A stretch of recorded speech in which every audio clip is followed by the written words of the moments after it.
segment, bro. That ain't Right. that ain't. I'm just saying, like we just named 3 shows that y'all. I was still Prime still at the end though. Like they got good shit for what it is, but I'm still Cross. Like, you fuck with Cross? Yeah, Cross is dope. I got Apple in front of them. I got Apple in front of them easily. Hell, the way HBO swinging this year, and HBO. Shit, I mean, HBO's always number one. HBO's always number one, even over Netflix. There was a time it was between HBO and Netflix, but HBO has consistently been number one. You watching DTF St. Louis? Nah, not yet. I'm waiting for it to finish. Nah, you might. Is it good? Is it good? Is that good? It's week to week. Definitely tap into. Honestly, y'all gonna be upset with me. I'm still finishing off Black Rabbit. You ain't. I mean, I get that. That's a. Yeah, I get that. Ain't no rush. Ain't no rush. Episodes. It's good though. Like, I'm in no rush. But I'm in no rush.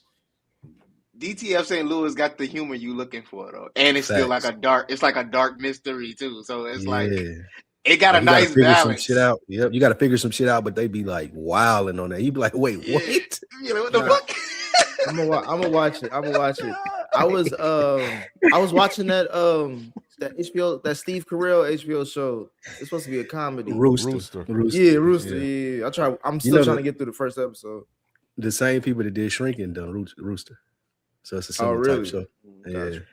Hey Spike, I got high and watched episode 2, and that shit opened up. Nigga, I was in here dying, bro.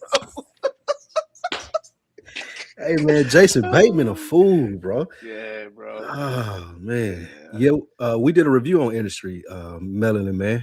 Go check it out on Patreon. Me, Jalen, Ken, Nick. Yeah, it'll be out. We just finished the last season. Honestly, I didn't realize it was gonna be that long. Y'all got 2 hours worth of it was worth it though. Yeah, y'all got a 2-hour review for. I know we try to keep things light, but it was just a lot of shit. There's a lot to talk about, man. Yeah. Industry give you a lot of shit to talk about. Yeah. I still can't believe Ken don't fuck with Succession though. That's something I'm surprised he don't. It's the best HBO series ever. There's no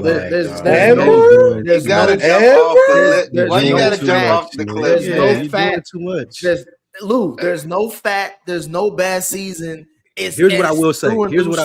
It's a through and through story. It's the only HBO show that don't got a bad episode. From beginning to end, there's not a bad episode, but it don't reach the highs of Game of Thrones, Sopranos, or The Wire. I would put it after but I'm saying, like, would you rather be consistent or great?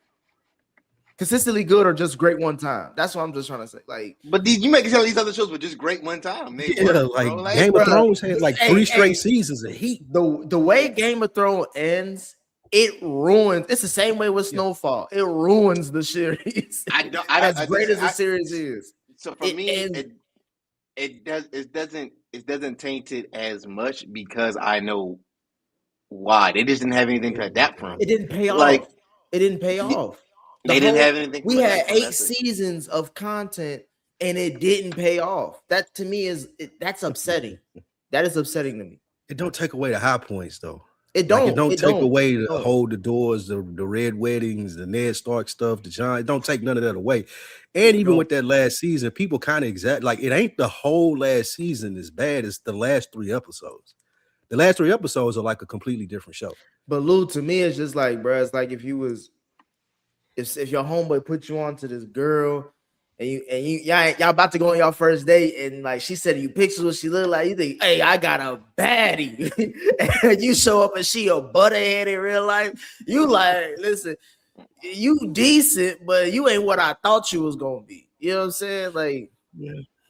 It definitely didn't. Succession is if you see Tim's on IG and then you see her tomorrow. Like, all right, this motherfucker through and through bad. Succession fire. I'm with Doc. I can't believe you don't like it, Ken. That shit is like Logan Roy, one of the best characters in HBO. Oh yeah, Logan Roy is top 5 HBO characters easily. All time. Top 5. I don't know. They get on my nerves. They all overrated and do dumb shit. They not serious people, Ken. Hey, man. It's a nice balance of seriousness and funny, bro. Like, I really fuck with Succession, but I'm not saying white folks. You know, rich white folks is doing everything they did in the show. Like in real life, they doing that shit. Like one of the best moments of TV when he sent his daddy the picture that he thought he was sending to the Lord. Oh yeah. Hey, the way he did, like that was like real life. The way he ducked down in that seat and was waiting on him to open that text. I still laugh at that shit when I see it.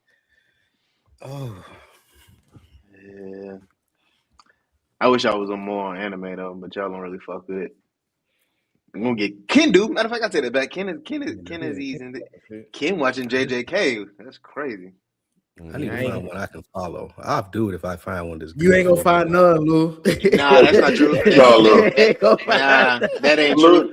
Lou, you're an adult. No, that ain't true. Hey, Nick. Hey, Ken. Spike. You can find one. No, I just gotta figure out what you like. Because even with Rod, like Rod has an appreciation for one. He just know how long One Piece is, but the optimism and all that, he got appreciation for. He wants to watch it.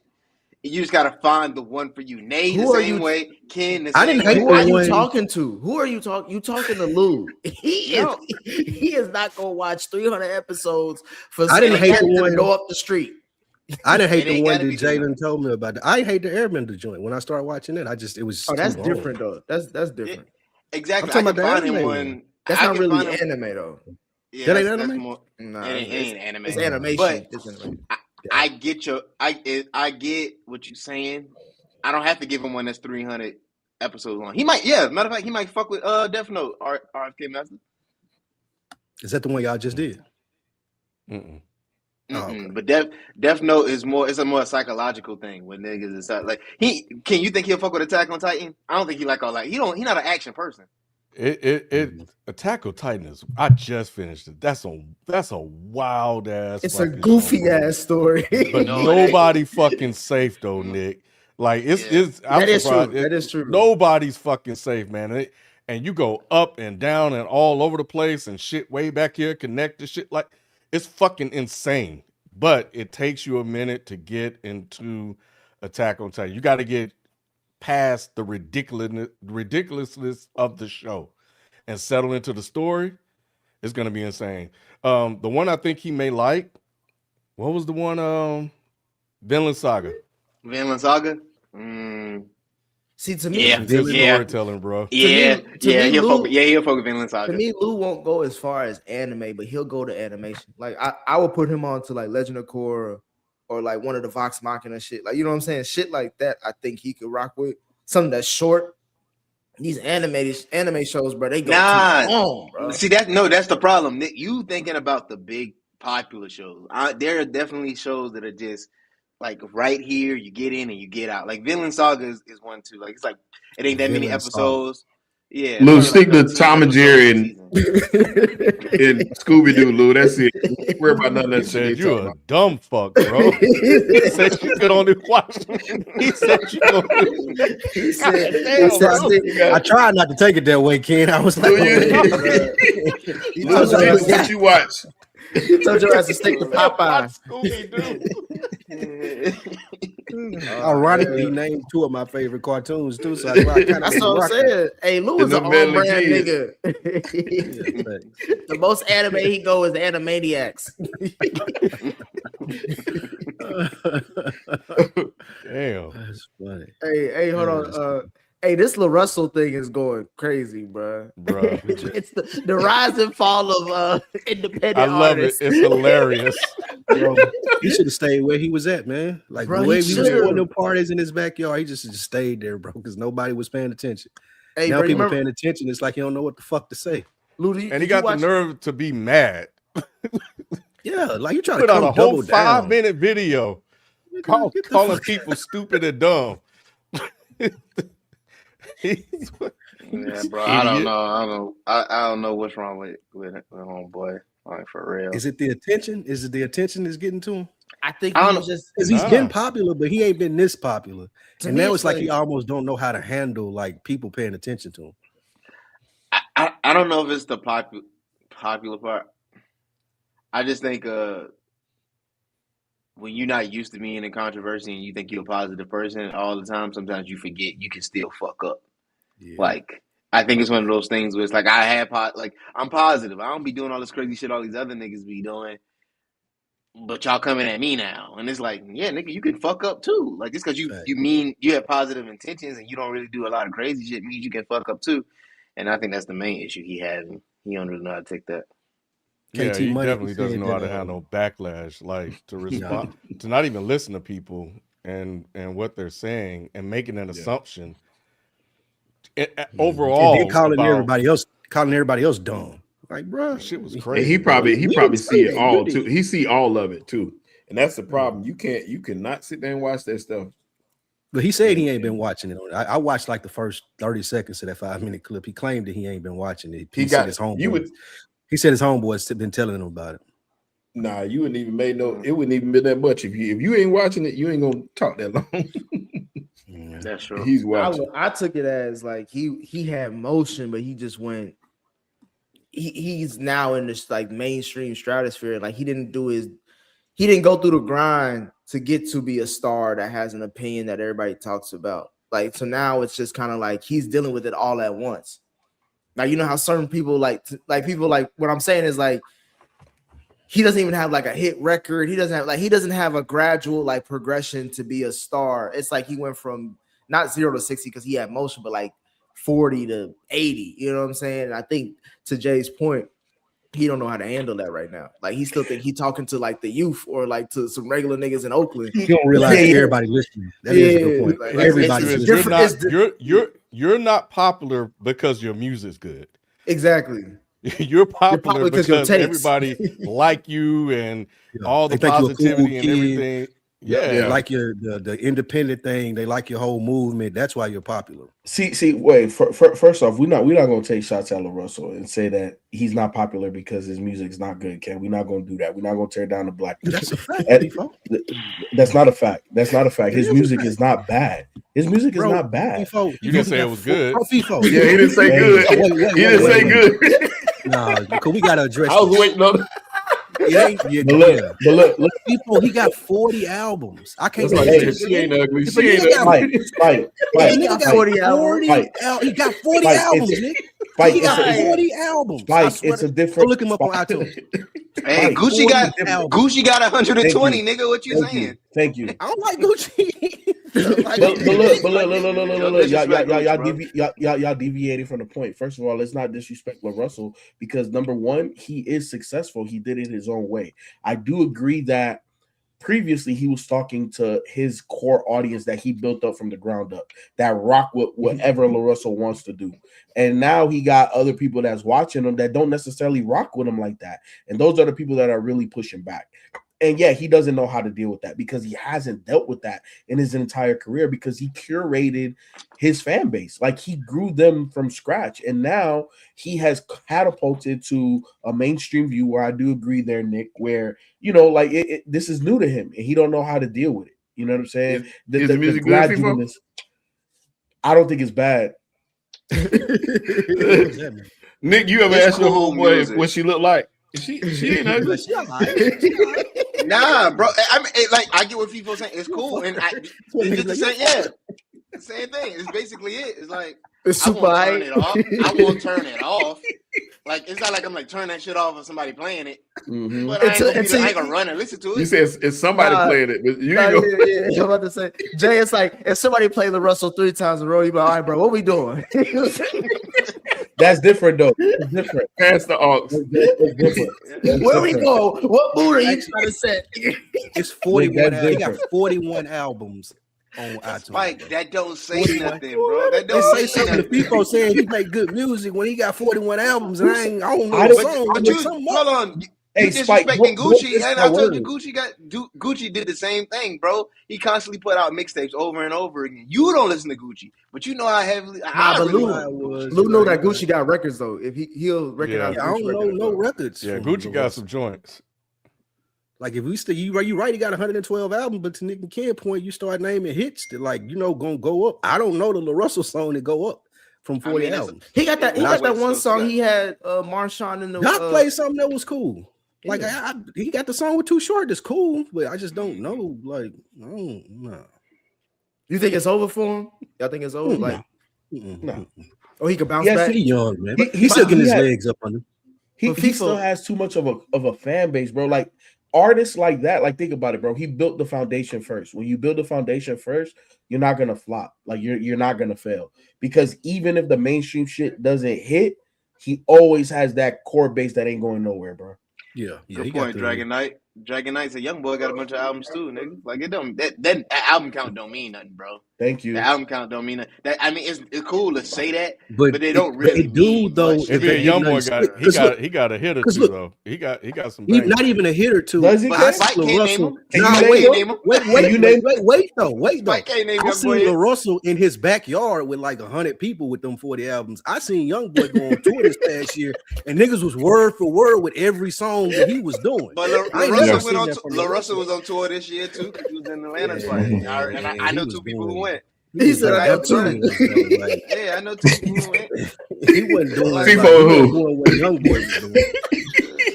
I'm just not in Atlanta. I'm not in Atlanta. My boy. My point stands that LaRussell. It's not over for him. He is fucking up. Like he just being dumb. I ain't defending none of that. But his music is his music. Like, he just think about it this way. Y'all don't listen to E40 and Too Short like that. But they heavy on the West Coast, bro. Like I listen to you, but yeah, I know what you mean. You When's the last time? Name E40 album. Name an E40 album. I'm gonna give you. Charlie Hustle. Charlie Hustle was I fucked with Charlie Hustle. Lou, and the one before that with the Rolex on the front of it that had Sprinkle Me on it. Lou, you drank a 40 before you listened to E40. Too Short was my first favorite rapper. That was the first rapper that I was like, this is my favorite rapper. When Cocktails came out, it does. No,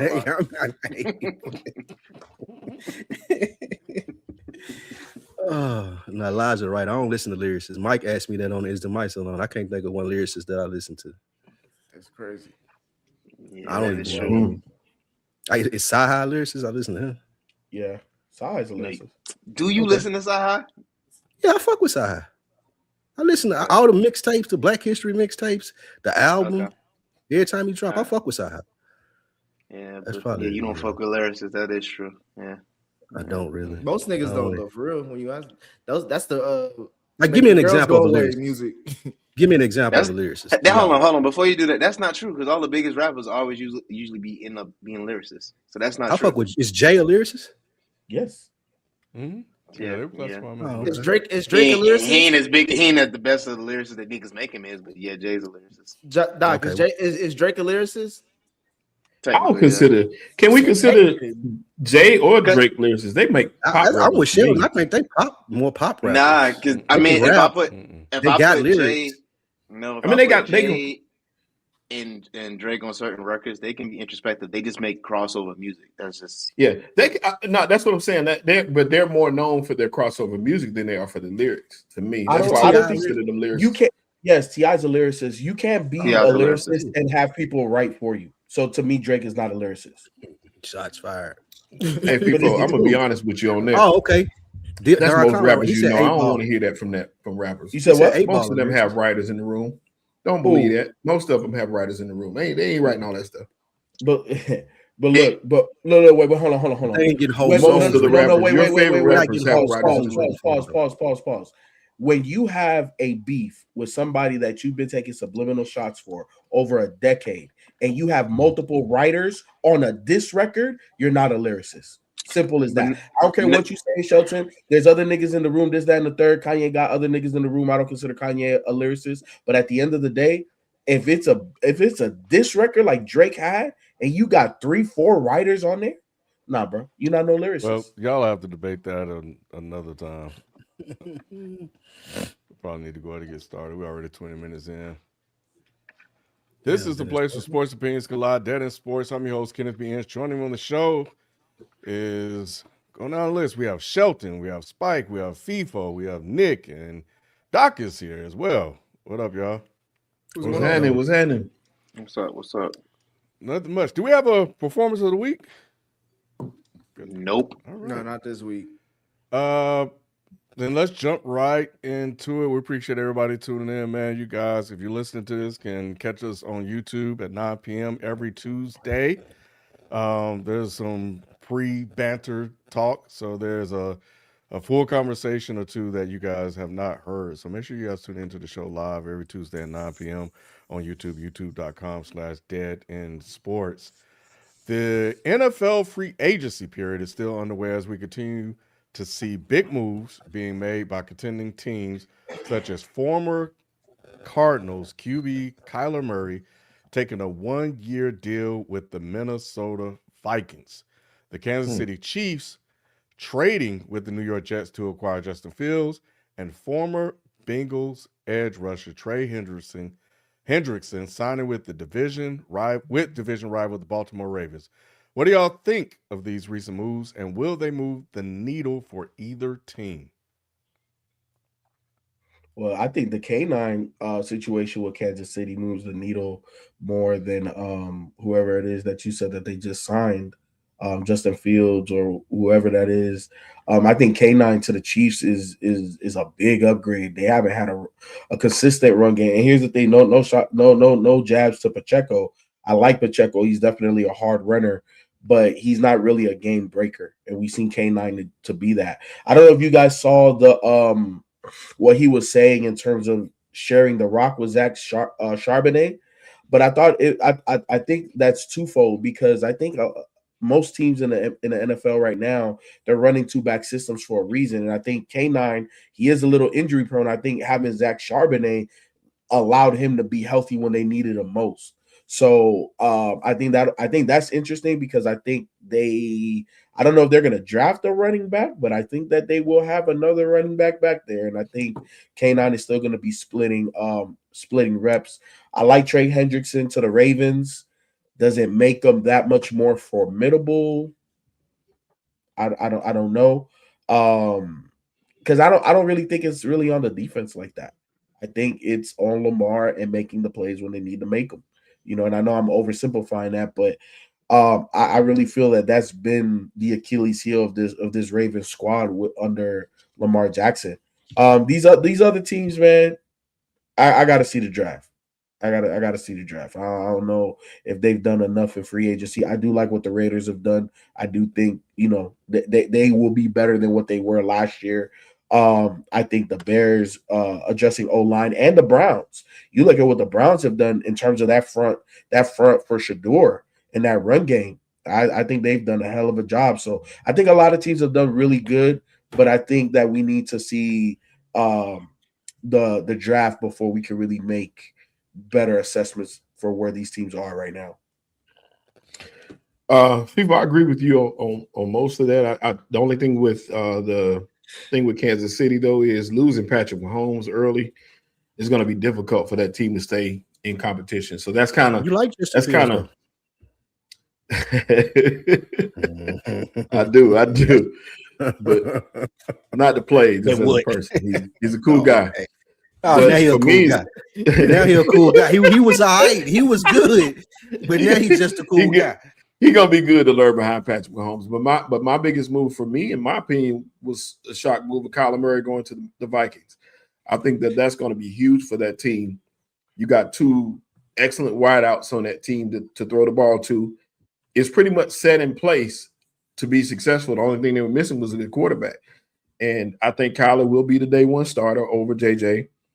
And I think that running game is solid because you still got both your running backs there, Aaron Jones and what is his name? You said it was good. You're supposed to know. He's the backup, but they both good. And then you got Addison. They both old, bro. No. The other one, the second running back is younger. You listed Aaron Jones. He the starting back. Yeah, he's just starting. Jordan Mason. I'm sorry, Jordan Mason is the backup, but Jordan Mason gonna get a lot of those carries this year. And I like both those receivers. I don't know what they're gonna do with tight end, but the defense is good. Minnesota is set up to win. And I think adding a weapon like Kyler Murray at quarterback is going to make a big, big difference, and he has something to prove. Shota, I will say this, though. I don't 100% disagree with your take, but I do think that the bigger story is this is make or break for Kyler. I think we all here, everybody on the panel thinks that he's mad talented, but he's been underwhelming based on that talent. This is a situation where he can kind of revive his career. But if he looks pedestrian, he's out the league. He might as well go back to baseball. That's what this 1 year deal is for. He will go to He can do baseball. that. Baseball's still calling for him. Facts. I think he'll be able to do that. I like Kyler to Minnesota. I think he does have a lot to prove, and I do think this is the first time that he's going to be in a situation from a coaching standpoint that puts him in the best position to win. I ain't like Kingsbury, and I don't think the second administration that he was under in at the Cardinals, I don't think they liked him. They didn't like his attitude. They were saying a lot of people in the locker room didn't like Kyler. He has this attitude that the teammates can't get down with. I think being with Justin Jefferson in Minnesota, being around a winning culture, being around a head coach that's really in the, like, he's a quarterback whisperer versus Kingsbury is more of an offensive guy. My guy from Minnesota is I can't think of his name right now, but the guy, head coach from Minnesota, McDaniel, he'll quarterback guy, McDonald. Yeah, he's a true quarterback guy. So I think Kyler's talented enough to do some damage there, and I want to see how that plays out. I think Justin Fields going to Kansas City is a big deal too. Like, I didn't know who was going to be quarterback for them until Mahomes got back. This way, they don't have to rush him. I know last week I was talking about how much pressure that's going to put on Kenneth Walker with Mahomes not being there and them not really having any other offensive prowess, but Fields is going to kind of take some of the edge off. Like, he's not a good quarterback by any means, but he's talented enough to be with Andy Reid where he can make that offense look different and it can scare some people and they can win some games early until Mahomes get back. So I like that as well. Yeah, those are the two biggest for me. Yeah, oh, go ahead, Fivo.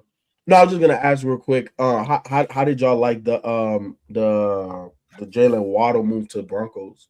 Because I think that helps him a lot. Yeah, great pickup. Yeah, especially with Courtney with Sutton out there and doing what he's doing.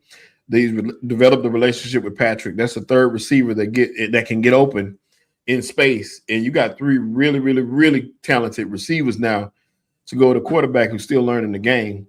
And I think that's going to be really good for him to be able to spread that ball around. Somebody's going to be open at all times. So that team is going to be formidable. You're going to have to look. You're going to have to pay attention to that team. So yeah, they just need a quarterback. They just one quarterback away from me. Come on, don't be disrespectful like that. Bo Nix is fine, Nick. Bo Nix is fine. When they needed him, he literally didn't even show up. Yeah, he wasn't fine. His ankle's still on the field.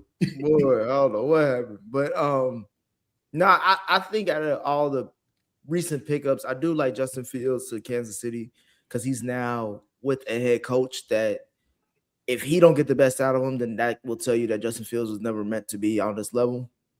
But I do think they'll be able to go 500. I'm not expecting them to, have a huge winning record and be like Mahomes never left. But I do think, especially in that division and how tough it's gotten, I do expect them to at least go 500 based off of Andy Reid, not more so Justin Fields. And, of course, of Kenneth Walker, who's the Super Bowl MVP. The Vikings thing with Kyler Murray, I'm still neutral on that. I'm not as gung-ho outside. Minnesota fans are happy, of course, but I'm not as gung-ho because the Vikings, arguably, even with the pickup of Kyler Murray, could still be the third best team in that division behind the Packers and the Bears. Or even they may be the last one with the Lions, depending on what they do moving forward in the draft. But I'm just not sold on Kyler like that. It's just going to click just because they got Justin Jefferson and a decent defense. I think that we haven't seen much leadership nor much push from him when he was with Arizona to say, like, okay, you could just plug and play him anywhere and he'll be all right. Even though, again, the head coach is good, the defense is solid, and they got weapons. We've just seen paper championships a lot when it comes to the NFL over the last few seasons. So to me, until I see it, like I'm not really going to be crazy over it. And I think the Packers are still the best team overall in that division when it comes to experience and talent. They lost a lot. Hey, Nick, I'm gonna let you go, Ken. I'm sorry about that. But the only thing I wanted to say is that with him, the reason why I'm so high on is I seen what McDonald did with Sam Darnold. We thought nothing of Sam Darnold before he got there. So we know he can work with quarterbacks. And we've seen Kyler Murray play at a high level before. If he can stay healthy, we've seen him do it before. It'd be different if we had never seen him play well. We saw him get out to an 8-0 start and be in MVP talks. So we know the talent is there, but it's the whole season though. Like that's the thing with Kyler Murray. Like he has moments, bro. I give it to you. Like he has moments. He's put on a cape. He's shown you that he could throw with the best of them. He can run with the best of them. But can he have a complete season? Like he has not had one complete season yet. No, he hadn't. He normally it's something. It's either his arm, he tore his leg up. He's always been playing well, and some type of injury has knocked him down. So what I'm saying is this is a prove-it year, but he has to get past the injuries. It's usually injuries that knock him down, not just play. It's never really just him just looking bad. It's usually something physically wrong with him. So he can stay healthy. Two things with Kyler, like one, again, it's about his work ethic / leadership. At least with Sam Darnold, we never really had to question that. It seemed like as he was bouncing around in different teams and different organizations, they were just saying like he just needs an opportunity and he'll probably show you what he can do. And then obviously we saw that come to fruition. And then the other thing is like Kyler Murray went from a West Coast warm weather division to the Midwest where it get cold. We don't even know what he looked like, let alone make deep playoff runs for 1, 2, let alone in the cold where he's got to go to Minnesota. He's got to go to Chicago. He's got to go to Green Bay. Luckily, obviously, the Lions and the Vikings are dome teams, but still, you're most likely going to play Chicago and Green Bay deep in the postseason, at least to get that division crown. So, I haven't seen him in these situations at this stage of his career to say, like, I trust him fully, and I think they're going to be the darlings of this division. Who you got, Ken? I don't know, man. Kyler's had his opportunities. I think going to Minnesota, it is his last shot, but I think I'm with Nick in terms of his leadership. There have been plenty of reports of him playing Call of Duty and not playing the game or learning the game. You're not Vic, bro. Vic was talented enough to get out there and not put his playbook in the car, walk off, and do nothing throughout the whole week and get on the field and show out. It only got him so far, but Vic had that sort of talent. Kyler, you don't have that sort of talent. He's going to go to baseball. That's going to be his next move. If this coach that we've seen take a guy like Sam Darnold and turn him into a prospect and utilize the strengths of him and nullify the weaknesses, then if he can't get it done with this guy in Minnesota, then it's a wrap for him. I think the bigger story for me is, of course, J.J. McCarthy. Like, clearly, Kyler is insurance for J.J. McCarthy. So it's less about Kyler and what he can and will do, and it's more about what J.J. may not be able to do if they're going to get a guy like this. You don't bring in Kyler Murray if you're comfortable with J.J. McCarthy as your quarterback. So as far as the rest of the moves, Justin Fields, he's just there to run around on the field. He's good enough to do that. And Trey Hendrickson, I think it's a good plan B to losing Max Crosby. So that'll work out for them. They still have their pick. So overall, it's a good pivot for them. And I guess who we see trying to get Max Crosby? It was somebody trying to get him. The Bears are in the running. Yeah. The Eagles talking about trading AJ Brown for him. No, that's not gonna happen. They're gonna trade AJ Brown, but not for him. That's what I saw. Yeah, why you say that ain't gonna happen? Y'all don't need not Max for Crosby? him. They're not. No. They want Max Crosby. They're not gonna trade AJ Brown for him. They're gonna trade AJ Brown, but I think they already got a deal in place for AJ Brown. I think that would be a good deal for the Eagles. Where you think AJ going? I think he's probably going to New England, but it's going to be post June 1st because the cap hit is cut down to 20%. I mean, $20 million. Did New England go get a wide receiver? Yeah, but they got Romeo Doubs. Yeah, Romeo Doubs, and he's number one. So they'll get AJ because they want AJ. That's what they want. And you got to keep up with what Denver's doing. I don't know if I want AJ Brown around Drake May. I ain't gonna hold for real. I don't want that if I'm the Patriots. I think they love AJ. I think the Rockets And AJ, solid. yeah. So who loves AJ? So So the Patriots are trying to do Stephon. Wait, hold on. So the Patriots are trying to do Stephon. Stephon is cut. Stephon is done. Oh, they cut him? Yeah, they cut him. Yeah, okay, I didn't see that. Okay, but yeah, I'm not bringing AJ Brown around my young quarterback that just went to the Super Bowl last year. I'm not doing They can. He don't even show respect to somebody that got an MVP and won a Super Bowl. So you gonna think he gonna come in and respect Drake May? I don't see that. It wasn't a him and Jalen issue like they try to make it out to be. He was actually a good leader in that locker room. What? Who? It wasn't an AJ and Jalen issue as much as it was an AJ and leadership issue. AJ had a bigger issue with Sirianni than he did with anybody else. How often do you fly to Philly, bro? Because it sounds like you in that locker room, my boy. He know he ain't telling the truth. That ain't true. Like the reason that he beefing with Jalen is because Jalen can't play the position like he wanted to get him the ball. So yeah, the beef is with Jalen. It's with him. That ain't it. That ain't it. And I did hear another team I forgot to mention on mine was the Panthers. The Panthers have been making some quietly some good moves. They signed Jalen Phillips, which was the top defensive end in free agency. They signed Devin Lloyd, the top linebacker in free agency. Devin Lloyd in Jacksonville was balling.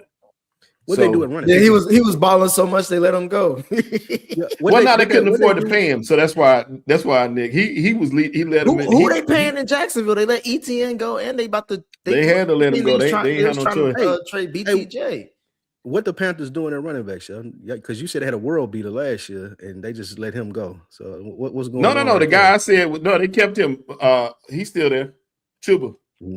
But you was on Rico Dowdle, whatever his name is. I was called crazy because I picked Chuba. Dowdle took his spot. But you said Dowdle was a dude last year, and they didn't. I said Chuba Hubbard was the dude, but I was wrong. It was Dowdle. So they let Dowdle go, and they're gonna let Chuba have it. But I was wrong, but not about Dowdle. I was wrong about Hubbard. Deep down, Sheldon's still a Panthers fan. He just don't want to be a loser. He just don't want to be a loser. So yeah, no. Hey, that don't matter. I've been a Hornets fan and ain't never leaving. So I've been losing. I was a 1-15 Panther, so I don't care about that. But they signed another center, and they signed like 4 offensive linemen. That team quietly built around what they had, and they already had some success going in. So that's pretty good. They brought in John Mechie, who played with Young at Alabama. Mechie ain't shit. Mechie is not that bad though. He actually had a pretty good time with the Jets when he was there. So I don't think Mechie's gonna be that bad. You can't even get that sentence out. Let's move on. I couldn't. I couldn't get it out. You got them repeating winning the division, Sheldon? The Panthers. I do. Yeah, I was going to say I think so though. Doc. And the only reason I think so is because their coaching is solid, and they got some. Like I said, they got some dudes out there. And the biggest thing that they did was improve the offensive line, and that was what they needed to do. Now they need to figure out if Chuba is going to be the running back that I thought he could be. I thought he was a good running back, but like I said, keeping Dowdle would have meant more if I was them. But other than that, they pretty solid across the board. They improved more than any other team in the division. Tampa Bay got weaker. Saints got better. Atlanta got weaker. So the thing about it is, back in the division. To be honest with you, how did the Falcons get weaker? Who's their quarterback? Yeah, that's the biggest thing. You don't really. Tua is going to be a quarterback. That's James. huge. But James Pierce is gone last year. And you lost Mooney. You lost your second receiver. And James Pierce gone. I just heard. Y'all didn't see they dropped them charges. They dropped the charges on Pierce. They dropped part of the charges. They dropped the police part of it. They ain't dropped the whole thing. Bro. All the shit. That's one. All that shit ain't getting dropped, nigga. No, Who's saying like everything else? Hold the ball. Hey, that's what I said. I was like, damn, they dropped all the charges. Lou sound like them niggas who been defending. I wasn't defending. I wasn't defending. No, don't do that. I wasn't defending him at all. I just seen maybe probably a fake headline, but it was like they dropped the charges. But now that y'all saying they dropped the no, that's real. They dropped I think the aggravated assault against the police part. Like he was resisting. Okay, but he still got the charges. But they didn't drop what it all all the other stuff is still. Yeah, he out the league. The Falcons got worse because they lost a top of the line pass rusher, and now they don't have a quarterback. Like, I'm not trusting Tua. And we didn't know if they had one even when they had one. We didn't even know if Ken's point. We didn't know if they had one. Nick said they did though. Hey, you lost Darnell Mooney too, who was your second receiver, and you lost your second running back in Algier, who played a big part. If I'm the Panthers, I feel like I'm the best team in the division. I still think the Falcons. Look, I'm not saying that the Falcons are going to have a better season. I just wanted to know how they got worse because, in my opinion, quarterback was always a question mark, right? Like, it was a question mark when they got the white man that's rich as hell in terms of Kirk Cousins. I think it was a question mark with Penix, and I agree, it's still a question mark with Tua. Not saying that their second wide receiver, what's his name, Darnell Mooney, isn't good, but I think he's replaceable in the draft. Right? Who's the pass rusher replace Pierce that they lost? James Pierce. James Pierce had a hell of a year. And they traded their first round pick. A lot of picks to get him too. Yeah, 100%. So look, at the end of the day, I don't think they're in a horrible situation. The reason why I say that is if for whatever reason they are the worst team in the division this year, right? We know what they're going to draft. They're going to draft quarterback because the quarterback is at the end of the day the only thing that the Falcons. What do you mean the Falcons? They're not going to draft no quarterback this year. They're not drafting quarterback. That would be a fireable offense. No, not this year. No. I'm not talking about this year. I'm not talking about this year. Okay. I'm talking next year. Because we know. No. Next draft in 2027. It depends on Penix how he comes back. Though I don't think it does. Fast. But shit, that nigga has how many ACL injuries? Yeah. And he's about to be 28. The picture with him with both legs taped up in a wheelchair. That ain't real, Lou. That's I know it's fake, but it's funny. It's still funny. It is funny. It's an accurate representation of it. He good though. He'll be fine. I think. I don't know about that. I think with the Falcons, as much as you, FIFA, I think you said like this is a make or break year for Kyler Murray. As much as I hate to say it, it's the same thing with Michael Penix because, like you said, like they're in a easily like. You could talk yourself into it saying like they're going to be one of the bottom 5 teams of the league, which means they'll have a top 5 pick, which means that they're probably going to be, if he comes out in the Arch Manning sweepstakes or whoever's going to be the top quarterback or top 2 or 3 quarterbacks in that draft. And since they fired the GM and the head coach last season, this whole new regime wants to have their own handprints and their own situation. And they just dealing with a nigga and a pseudo nigga at quarterback right now. It's because that's all they got right now. But I do think that by default, Carolina is actually in a good position to win this division back-to-back years. Because the Bucks, I think this may be Todd Bowles last year, based off of if they don't really have a winning record. Because I think the Baker Mayfield experiment is kind of run its course, especially since they moved off from Mike Evans. And all the other receivers are old and hurt, except for that. What's his name? Ekibo, the rookie. Yeah, the sophomore going. And that's the only shining spot they got. Everybody else on that defense old. Everybody like they gonna start blowing up that team probably by the next season because it's just everybody's old and they get younger. And then the Saints, the Saints ain't gonna compete till 2035. I'm not worried about the Saints right now. No, they were strong last year. Like, bro, they just gassing up the Saints for no fucking reason, bro. It ain't nothing strong. I'm not about gassing them up, but they not bad. They're not a bad team. Like if you see their quarterback, they're not good. We say they the La Russell of the NFL.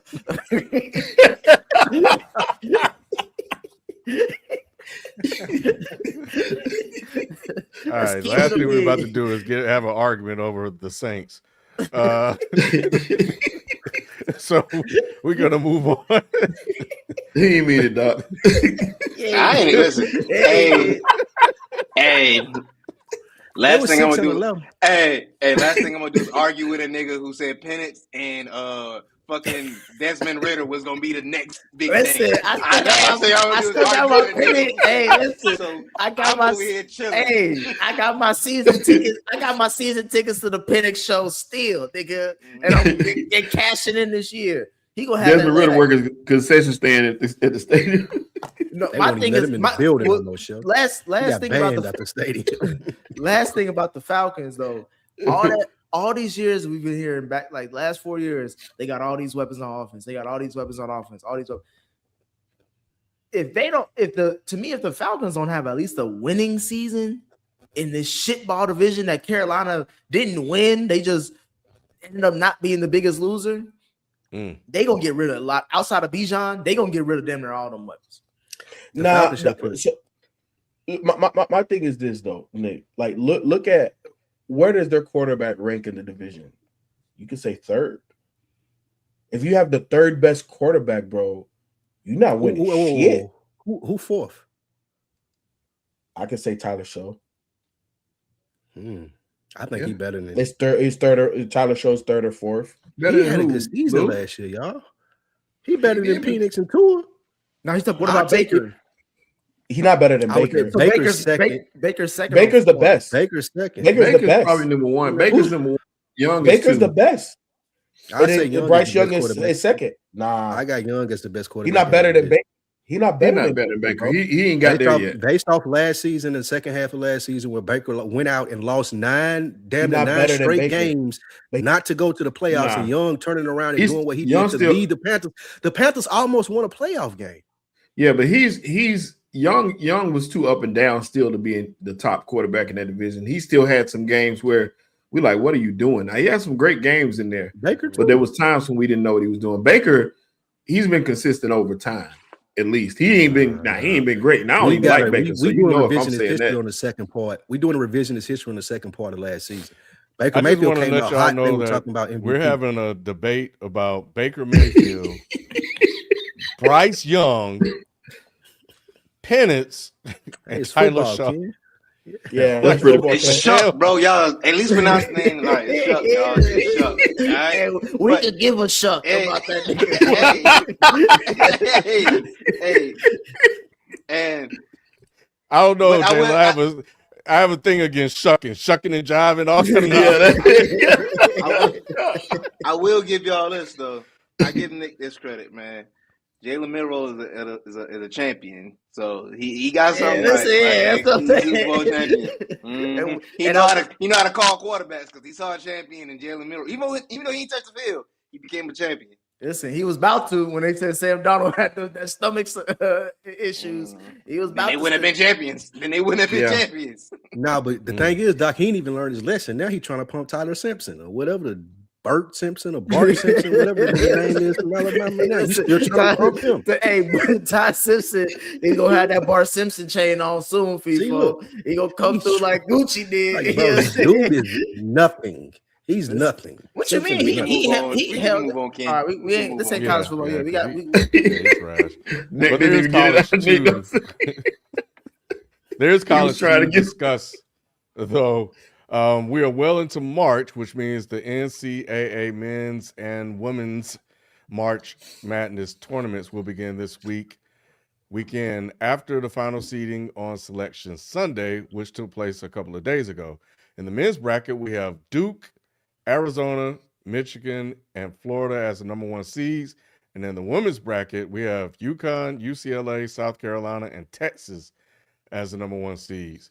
Who do y'all have going to the Final Four from these programs in their respective brackets? Hey.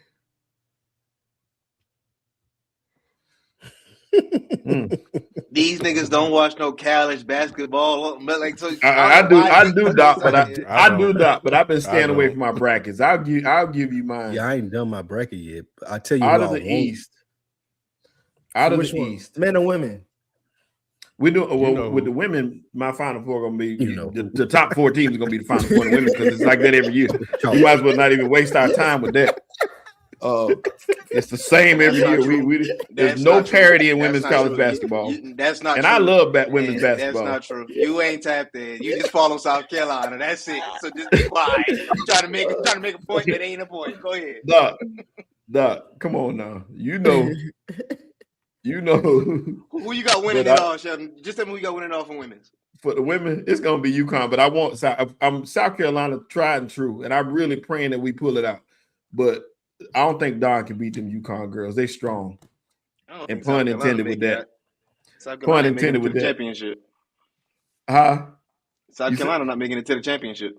I'm scared, Doc. I'm scared this year because these girls they're not as solid as I want them to be. The South Carolina team is kind of, Joyce could play better. Joyce played like I saw somebody say she played the first half like who all over there. She don't start playing until the second half of most games. So we need her to step up big. Joyce, if you're watching the program, South Carolina needs you for a full 4 quarters. Come through and win that thing. But I got in the men's side, I got my top 4 seeds are going to be. I do think Duke is going to come out of the East. Out of the South region, I got my Tar Heels, even though I think that's going to be a long shot. Arizona out of the West, and the 4th team out of the Midwest is going to be Michigan. That's usually not right because with the men, you're not going to have all number ones. That's 3 number ones out of the 4. But I think this year those teams at the top are really, really strong. I got Michigan winning it all. So for me, as long as Duke don't win, I'm okay.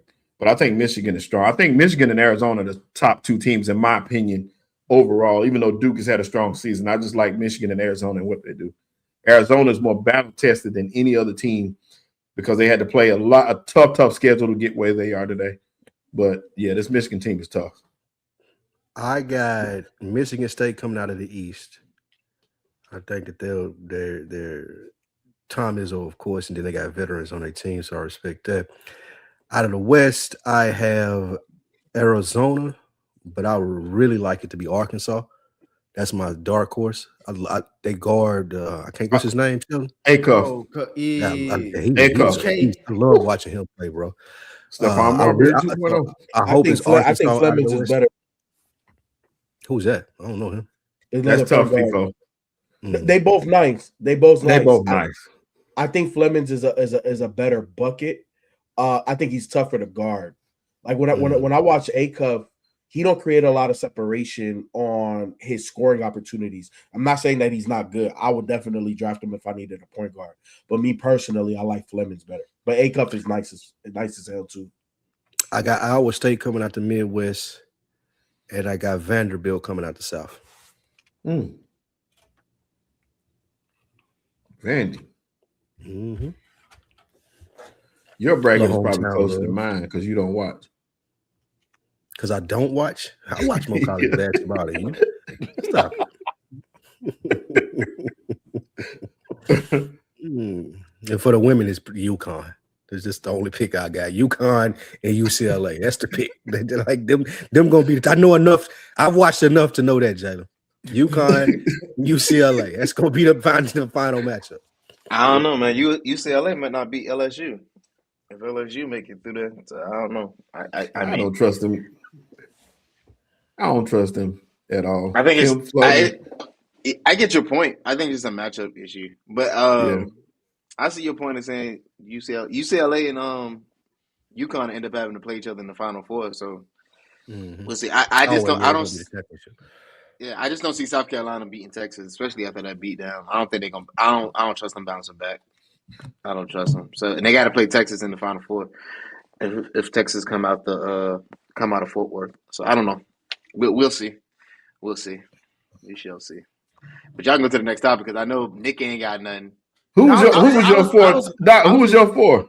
I was gonna say for men's, women's. I'm sorry, Nick. I ain't get Doc's four for women's. I want to know who. UConn, South Carolina, LSU, and Texas. So it's 3 to 1s. Yeah. So 3 to 1s and the 2. Yeah. I could see that. I just don't think LSU. Like I said, I don't think LSU. They don't come to play every night, man. I just don't trust Kim and those girls like that. They got the talent. They just don't put it together all the time. But we know what Malaysia do. Yeah, we should say we're gonna see Flage show up too when she need to. So we can see. We'll see. Let's see. For the women's, whatever Doc said, I'm gonna roll with that.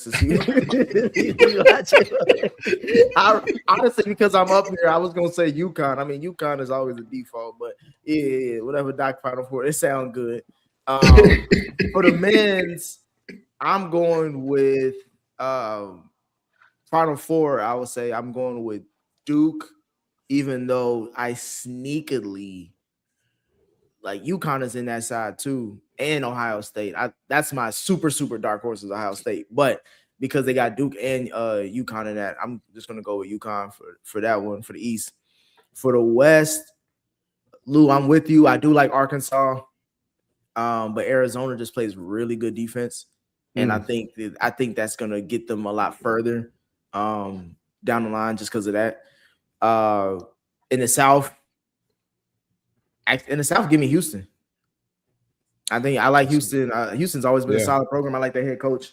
And as they're a sneaky number 2, if you can be a sneaky number 2, and of course, kid, man, this was my. If I was gonna do a bracket, this is gonna be my team to scare everybody to make it to the Final Four.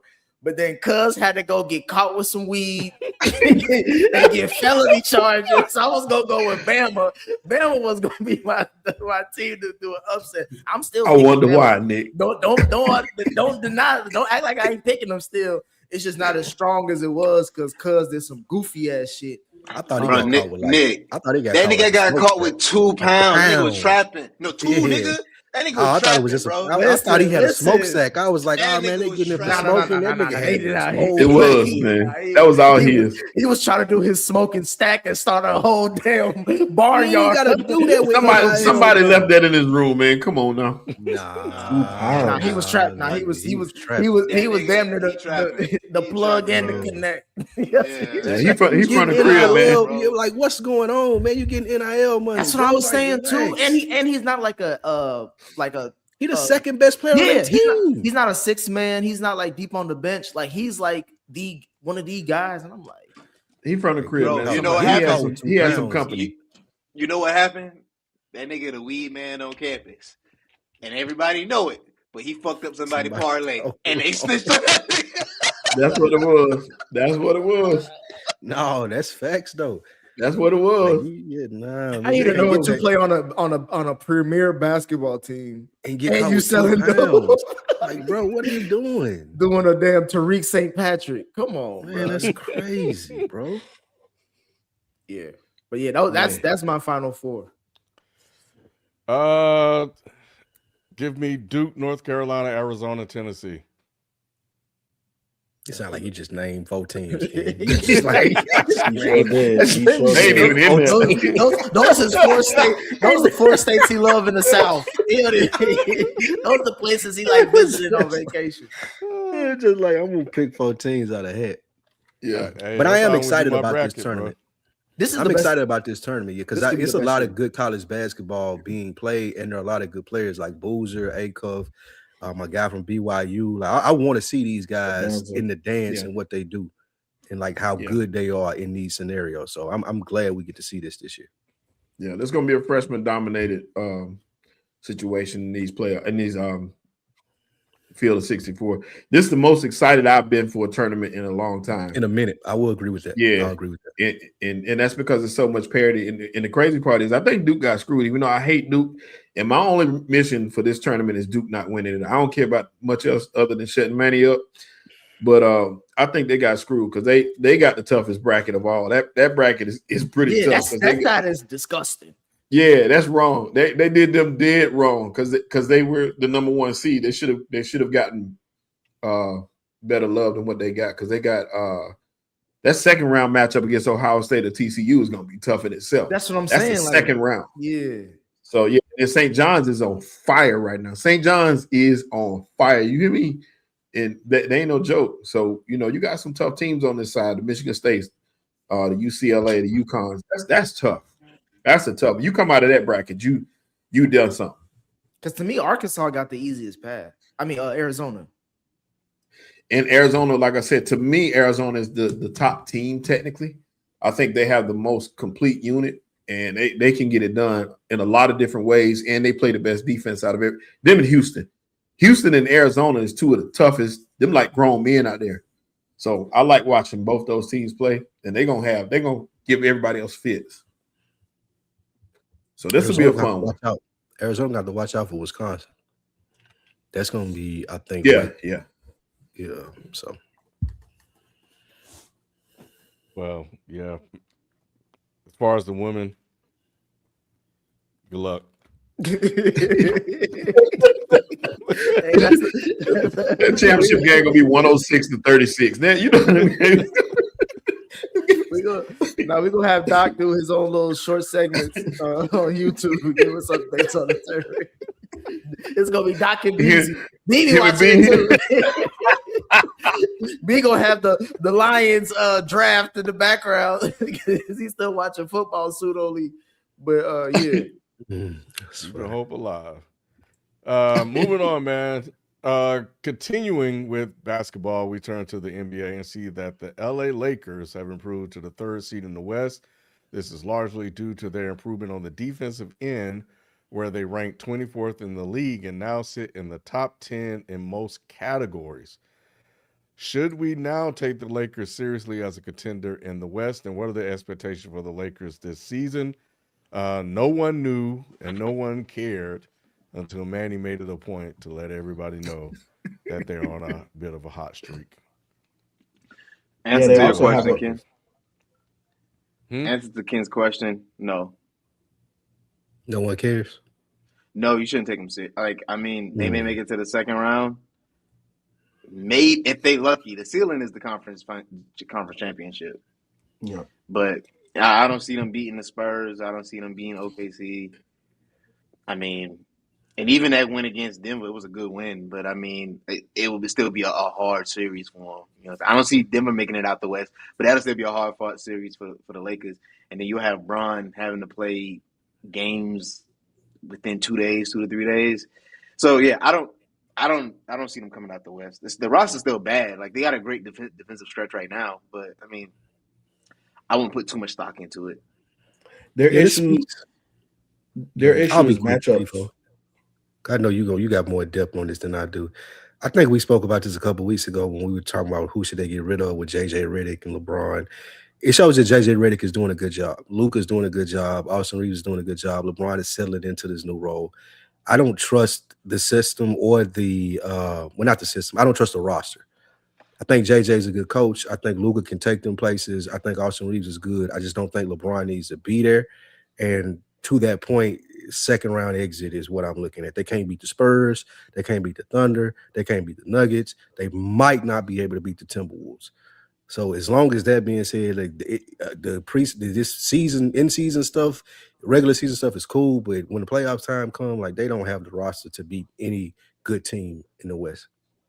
Yeah, it comes down to matchups, and that's the Lakers' issue, right? So I agree with everything that Doc is saying, Spike is saying. When it comes down to the matchups against these top-tier Western Conference teams, they're just going to get exposed like they have been in a good part of the season. And the main issue is that the roster doesn't fit. The roster isn't horrible. There's obviously worse rosters in the NBA that are even in playoff contention or play-in contention, but the issue is the fit of how these players play. Number one, your three best players are all ball dominant playmakers / scorers, all three of them, right? And then three of them are defenders. Obviously, LeBron, he's old. He was once upon a time a defender, but he can't. He just don't have that type of juice anymore. So he can't make certain things up defensively for this team. And then now that puts LeBron as the third fiddle. And the reason being is you look at their record without LeBron. They're a better team without LeBron, because when LeBron is on the court and LeBron is playing that third option, guess what the third option does? He has to catch and shoot a lot. Over the last 3 years, LeBron's catch and shoot percentage has gone down. So LeBron is not the type of player that fits with Luka and Austin Reeves, and they have to be your top two options right now today. Not saying that LeBron can't, have a throwback game and he got 50. LeBron is great like that. He can have a throwback game like that, but you can't expect for him in a series to carry you. And Luka can. I think AR can give you buckets, but who's gonna be the knockdown shooter when it's pass shot? Who's gonna be that? They don't have that guy. I know they went and traded for Luke Kennard, but he still really hasn't had a major impact on his roster. And then they don't have the defense to lock down or to slow up some of these top tier teams. So they're not a true contender. Can they get to the second round? Yes. I think they should beat, especially if they're a top 3 seed, they should beat their first round matchup. But I don't see them beating the other top 4 teams in the West. I just don't. Not in the 7-game series. For me, I watched the game when they played the Rockets last night, and I saw some of the worst second half basketball I've ever seen in the NBA in my life. From the Rockets? Yeah, against the Rockets, both teams. I mean, the shooting was horrendous from both sides. And Rockets are terrible at closing out games. They are. KD, second half, I think he had 5 points or something like that. And he had, at one possession, he had about 3 or 4 different shots from 3. A couple of them wide open on that same possession because they kept getting the rebound and they couldn't make a bucket. And we saw that several times down the stretch. I think that the Lakers know that Luka is the number 1 option. But the question has always been number 2, is it AR, is it LeBron? And I think sometimes that gets mixed up. Like you said, the roster's mismatched. You don't have enough of what you need to get, what they need to get done. They play better when LeBron is not on the floor. And I don't think that this team is competent enough to win it down the stretch. If they are, if LeBron is not making shots, he's still going to take those shots. Unlike most threes, you kind of defer to somebody else. They're not going to do that. They're going to stick with their guys. They're going to take those shots regardless as to what's happening. LeBron going to get, Luka going to get 20 shots. LeBron going to get about 17. AR going to get 14, 15. And that's your offense. And I think that's going to hurt it. You said something crazy, Sheldon, in the sense of you're right, but I think it's wild how we view this when you say who's the number 2. I think clearly Austin Reeves should be their number 2 and LeBron should be number 3. But they fighting that, and that's insane to me. JJ just said it, I don't know if y'all saw it today, but he said it. They posted where he said it. LeBron has to accept that role. He had to say that today. I think it was yesterday. He said it in the media. He said LeBron got to set some screens. Basically, is what it's going to boil down to. Can y'all see both sides of that? Like, of course, you got to do what you need to do for your team, but also you're the greatest player, one of the greatest players to ever play this game, and you telling me to come in as the third man? But you're 23. But you know, go ahead. I was gonna say Spike can speak is hard. This is a safe space. You can call LeBron the greatest, bro. It's okay. No. Space. Just because everybody else gonna attack you, don't mean you can't say it. Hey, but I seen Jordan play, so I know who the greatest is. I seen Jordan play, but if like he's one of the greatest. Yeah, to be considered Jordan that, you have to take a 3 role. That's all. No. To be considered that though in LeBron's Jordan wouldn't case, play 23 years either though. Yeah, the way LeBron's game is structured. It would benefit him. It would behoove him to accept that role and play it. It would extend his career, and it would make him look better than what he's trying to do now is. Because everybody looking at him like all eyes are on him. They see he's forcing shots. They see he's forcing himself into a place that he ain't supposed to be. If he accepted his role and played the role, the team is winning, which is good. But like I said, down the stretch when it matters most in the playoffs, when these other teams suit up and you got to play multiple games back to back in the same team, it's not gonna work as smooth. But Shelton, but the issue with LeBron, in my opinion, is not really even offensively. Is that your third best player on a championship roster, right? And I'm talking in general here, right? Like I'm not talking any specific player, but typically your third best player on a championship level roster, that person has to be on point defensively, right? Even if it's not necessarily on ball, off ball, being able to affect the weak side, be on point on rotations, right? Like that third guy has to be locked in defensively. That's number 1. Number 2, the third guy offensively is a recipient scorer, meaning that you are cutting baseline, you are finishing lobs, you are catching shooting. You are not going to have that many possessions where you are either administering the offense or you are getting your own bucket, right? Now, all that being said, as a coach, you can navigate this situation a little bit better, right? And I've been on JJ Redick's side. I've been one of the only people being pro JJ Redick from the beginning, right? I think that an adjustment that JJ and LeBron have to make, because he does have to accept the third role for this team. That's just what it is. Has he not accepted the role? I was waiting to get there. He's fought it. He's fought it a little bit. I don't think so. Are y'all sure? The only reason I was publicly or what you seeing on court. I'm talking about the court. Wait, hold on. Let me finish this last point. JJ needs to allow or force LeBron to be Bron with the second unit. You can't be Bron with AR and Luka on the floor. So that would be coaching. But part of that is coaching. What does LeBron said about it? What does LeBron said about being the third option? He said he has to accept his role. Yeah, the thing about it for me though, Ken, is the amount of shots. I don't think he has, because the amount of shots he's taking. He's working through it. He ain't really accepting it, but you can tell there's, even if you watch them play, there's still ego there in the sense of I'm LeBron James, which rightfully so. Like I get him saying that. However, they to a point in his career with JJ and the other guys there, like he needs to lean into it. It don't look like he leaning into it. It looks like he's like, all right, man, if it's what y'all want me to do, I am LeBron now. So if y'all need me to do something else, I'll do it. But if it's what y'all want me to do, he seems so reluctant in doing it. I want to comment to that, and I'm with you, Ken. That is a good question, because I see where you're going. But I want the hater on the panel to start talking, because I know that's what he waiting to do. Hey, Nick, you talking so go ahead. There's nothing to hate. Y'all coming to the party a little bit late from what I hear, because I was arguing with FIFA a few weeks ago about the Lakers, and FIFA said there's not one defender good on this roster, and they improved from 24th to, like I mentioned, they're like top 8, top 9 in the league. And they had a stretch early in the season that did that too. Hold on, you had time to talk. Let me talk. And what I got to give credit for is JJ Redick. He became a better coach because he was being shitball. Now he's solid. But at the end of the day, the expectations is like what we all said. They are a second round team at best. And I'm saying that more so based off the field, not more so based off the Lakers. I think the Lakers are talented enough to be a top 3 seed like they are now.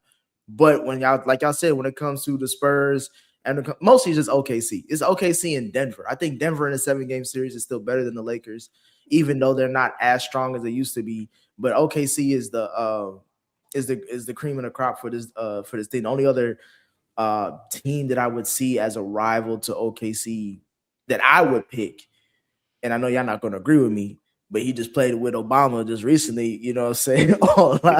And I'm going with the Timberwolves because they've been back to the conference. They went to the conference finals twice. And I think they can do it. It's crazy. I haven't seen Wemby in the playoffs. I've seen Ant. You know what I'm saying? So you see enough of one. You have to see you see your boy too, Randall too. As a second fiddle, he got to the conference finals. Nick, so I want you to expound a little bit on JJ, because you out of everybody on this panel was talking about he's shitty, and then now you're saying that he is improved, at least decent. He's improved. But he's been the same coach from the beginning. No, remember I said, well, the wins are now coming. That's all. Those are two different coaches.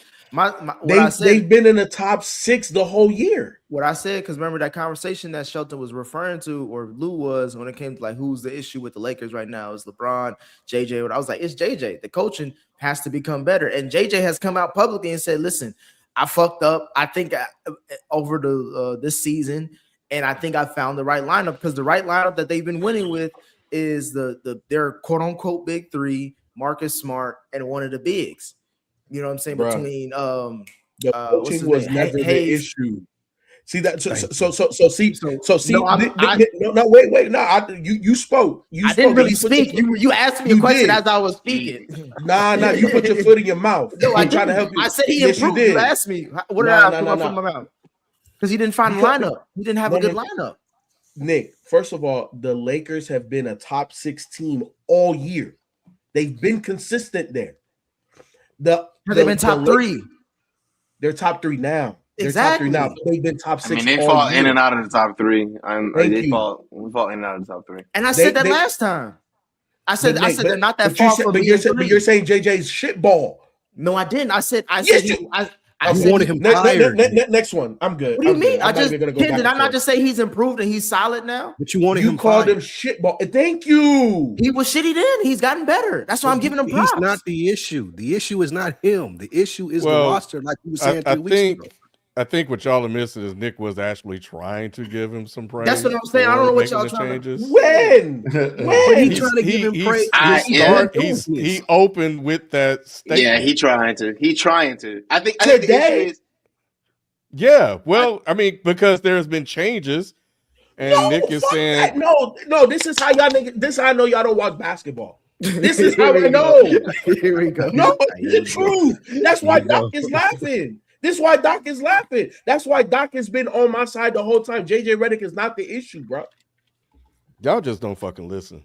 That's All what I'm trying to say is that Nick was trying to acknowledge that the Lakers moving from 6th to 3rd is because of the issues that he was calling out when they were 6th. And to him, they made some changes that he sees, a la being LeBron moving to the 3rd option, and they have since from that moment climbed up. But before he could get it out, y'all jumped on him and did give the man a chance to at least get his point out. Because Ken, the thing is that like Doc just said, the Lakers have been 3rd throughout the season. The Lakers have not been shitty. The Lakers have not climbed from 10th all the way to 3rd. They've been consistent. They've dealt with injuries. They've dealt with. Okay, all right. Let me try. All right, So Nick was trying to give JJ his props, and I understand why he's trying to do that. But the turnaround, Nick's point of reference is that the record has changed, the play has changed, so the coaching obviously has changed. FIFO's point of reference is it's not the coaching is the reason that it has changed. Like, not much. If I'm honest with you, Nick, not much has really changed, bro. They have been inconsistent like this all year. They were top 3 at the beginning of the year.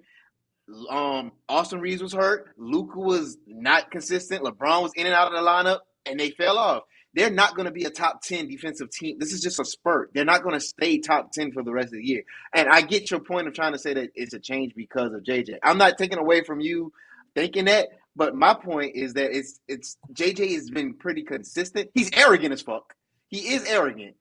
But it's not that's not the reason why they're winning right now, is because he made some big change. The roster still isn't going to beat the teams they need it to beat. So they're beating up on who they're playing. So y'all saying that since the beginning of the season till now, between that span of time, JJ has not gotten better coaching this Lakers team. No, it's been the same, bro. It's been the same. Like, yeah, and it's start of the year. The Lakers, I can't remember, but I know they were like 18-3 or something like that. They were like number 2, like they were right behind OKC. Yeah. Like, and then they just started losing. They started losing, and that's what I'm saying. Like, they go in spurts. Like, but that's a lot of teams outside of OKC and the Spurs for the most part, and you could even put Detroit in there. A lot of teams have been up and down throughout, like even my Knicks, even the Celtics, even the none of those teams I expect to win. That's what I'm saying. But that's not the point of this conversation. The point of this conversation is us establishing our expectations once again about the Lakers, and also to acknowledge that they have improved since the losing streak that they had. No, they're the same team, Nick. That's the point. Is that they're the same team that has ebbs and flows. And we've been trying to tell you that JJ is not the issue. The issue is the roster. And the reason why they've had ebbs and flows is, number one of your 3 best players is in year 23.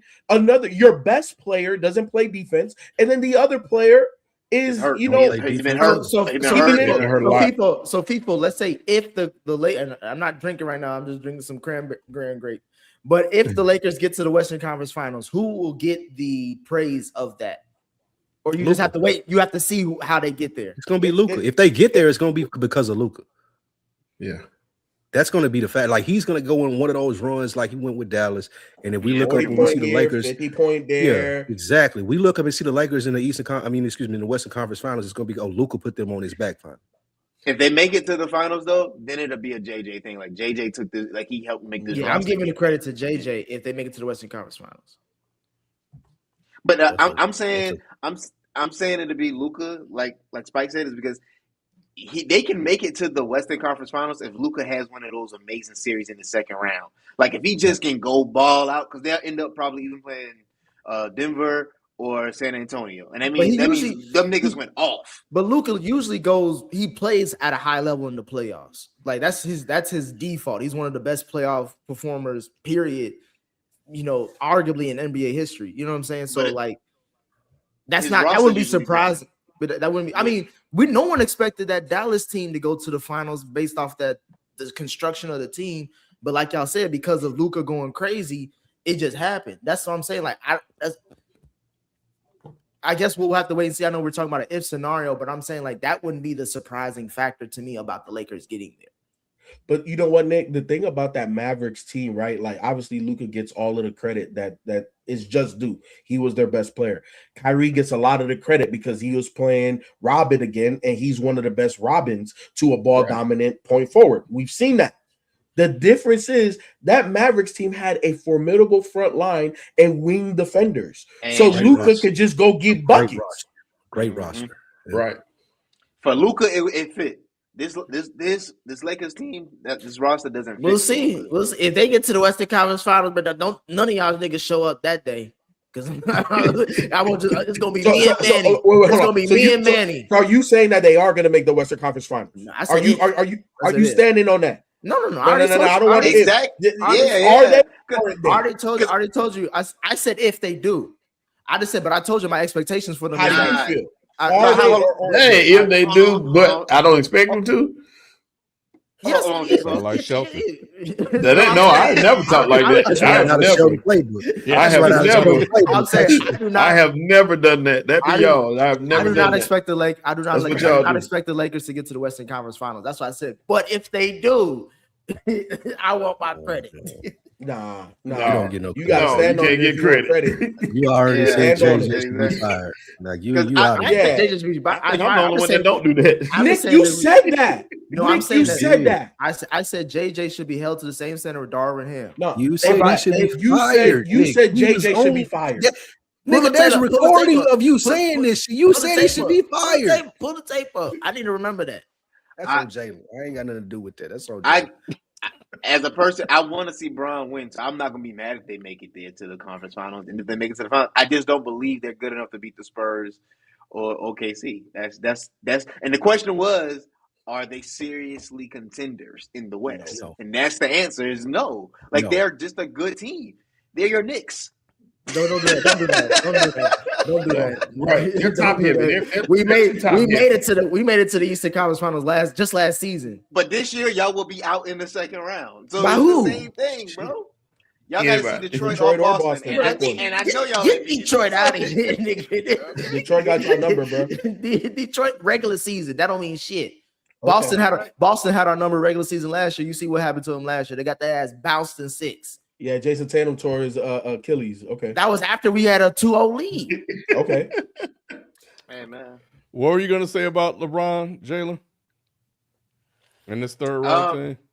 But I get everybody's point on he need to just sit in it, but it's hard, bro. You have been the man. And even when you didn't want to be, you still had to be. And you always the person that carries the offense, runs through you and moves through you every single time. And now you're not just moving to number 2. You're moving to number 3, bro. To number 3. That is an adjustment.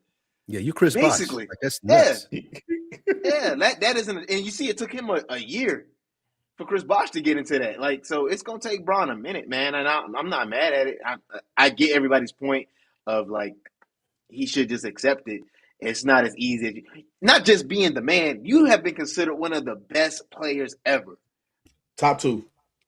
Come on, bro. That is a hard transition to now looking at, especially when this offense, this is your second year in this offense. I gotta change my whole thinking about how it's surrounded around me. Yeah, I'm not gonna hold it against him too much. But I get y'all point. I'm just not gonna hold it against Bron too much. Hey, y'all see the Hawks on a bit of a hot streak. They're on a heater right now. Not a bit. Hey, not a bit. Nick, I will give you props here. We need to have that conversation about Steve Kerr. We gotta have the conversation about Steve Kerr. I'll give you props there. Nah, FIFO. We need to have that conversation about Trey Young because I've been telling you that. I'm like, as much talent and as who he is, he don't. But he did a lot for the city though. He took y'all to the Eastern Conference Finals. He could. That's not nothing to. He did, and I gave him respect for that. But it's like as an Allen Iverson fan, it's just I want to win as a Hawks fan, bro. You can do a lot for the culture. That's what I'm saying. Like culturally, as a player, like Allen Iverson will always be my favorite player. But I also recognize there was limitations on him winning because of the style of play that he had. With Trey Young, culturally, and for Atlanta, it fit. But we was never gonna win with Trey Young. It's just the truth of it. Like it was never gonna happen.